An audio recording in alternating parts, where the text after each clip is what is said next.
Alors la seconde proposition de film, pour aujourd'hui est, le film Les Nageuses. Donc c'est un film inspiré, de faits réels.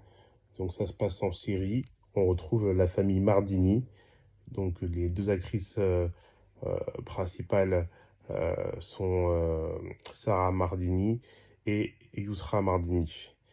Donc en fait, elles sont entraînées, par leur père qui est un ancien nageur professionnel, syrien, et qui a dû arrêter sa passion par rapport à un service militaire. Et comme elle n'a pas pu aller au bout de ses ambitions qui était de participer aux Jeux Olympiques, il décide de coacher ces deux filles, et de les coacher à la nage pour qu'une des deux ou les deux puissent participer un jour aux Jeux Olympiques.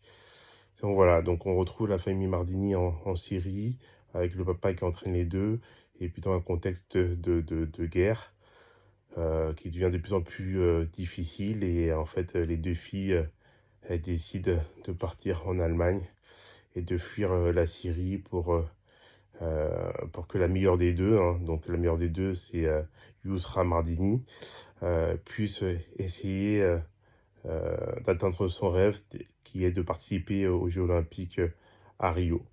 Donc l'histoire se passe au début en 2011, et en fait elle s'entraîne pour se qualifier pour les Jeux Olympiques de 2014 à Rio.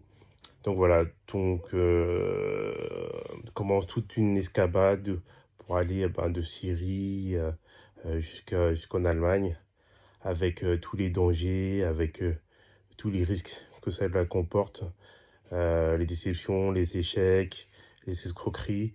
Donc c'est vraiment un film, effectivement, qui montre le quotidien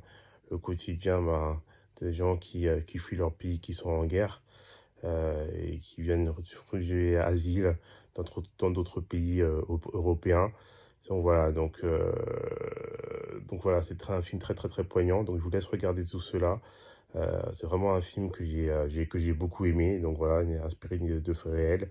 Donc l'histoire de Yousra Mardini et de sa sœur Sarah Mardini. Donc c'est plus Yousra Mardini qui est le personnage principal. Donc je vous raconte pas la fin, je vous laisse découvrir cela, mais c'est vraiment vraiment un film très poignant et très actuel aussi. Donc voilà. Donc je vous laisse regarder cela. N'hésitez pas à vous abonner et à commenter, et dites-moi ce que vous en pensez. La famille russe vous dit bonne nuit.